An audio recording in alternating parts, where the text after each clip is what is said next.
From the Oklahoma newsroom, this is a Varsity update. I'm Jenny Carlson here with Cameron Jordan, high school sports writer. Cam, it's week 4. That means district games all across the board pretty much. And if you're here in the metro area and you want to go see a really big time small school clash, Cashion's the place to be on Friday night, right? Cashion is the place to be. It's one of the top games in the state this week, actually. It's number 4 Christian Heritage at number 1 Cashion. It's a really intriguing matchup because you have Christian Heritage last year who struggled isn't quite the right way to put it through the regular season, but they didn't exactly just roll through their schedule. They ended up 10-5, but made it to the state title game and eventually lost to Tonkawa. And then you have Cashion, who has 21 of 22 returning starters from last year. Now, of course, they've started out 3-0, coming off a really big victory last week against Crescent, the big rivalry.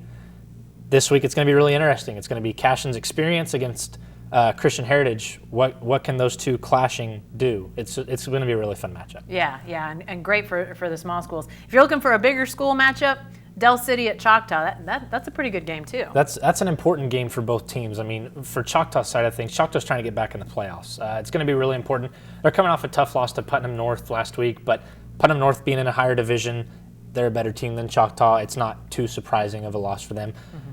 But this is a really big game. It would be another upset if Choctaw was to pull this off. But this is going to be a really important game for them to try to win to help them get into the playoffs, because that's a tough district. You have Stillwater, you have Del City, you have Midwest City, those 3. So that 4th spot is really, and Midwest City has started off the season tough, but 0-3. But themselves, they also have they had a really, really tough non-district schedule. Yeah. On Del City's side, this is a chance for them to prove, hey, we can compete with Stillwater, we can compete with Bixby. Mm-hmm. It's just a stepping stone for the Eagles. Great quarterback play, great defense. On defense, you have Rajon Tatum, who's a little brother of former Putnam City star Ron Tatum. Mm-hmm. Then you have Donovan Stevens as well. Those two really anchor the defense, but it's gonna be a real battle of Choctaw's offense versus Del City's defense. Maybe not must win in the first week of district, but definitely games that both teams, they want to win that game on Friday night. Oh yeah, it's never, you never want to say a game is a must win in week 4. Yeah. But for these teams, it could be something that, like, man, a win against either of those teams could really spark them further, just because it's so important even this early in the season. If you're on the east side of the state, it seems like you might, if you're looking for a good game to go watch, there's some big time 6A1 battles, Cameron. You got Tulsa Union at Owasso, and you've got Broken Arrow at Jinx. I mean, just the names say big games right there. I mean, anytime the East powers are colliding, it's games that you want to be a part of.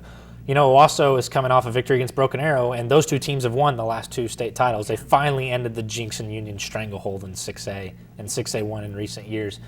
It'll be really interesting to see those type of games. Jinx against Broken Arrow. Jinx started the year absolutely outstanding, shutting out the Mansfield, Texas team that they played, only allowing 5 first downs. But the last 2 weeks have been struggles. They didn't so much struggle against Tulsa Union, but Tulsa Union pulled away late, and then a 57-7 loss against Bixby. Yeah. Whereas Broken Arrow was coming off their first loss since 2017 when they lost to Owasso 2 weeks ago.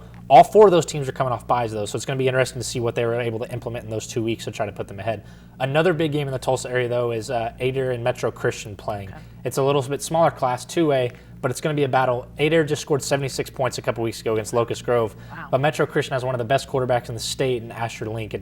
I know they play in 2A, but Asher's a really great football player. So hope the scoreboard's working well there. It's going to have to, for sure. All right, well, check out all of Cameron's top 10 games and all of his predictions later in the week. Be sure to stay with the best coverage team at Oklahoman.com and every day in the Oklahoman.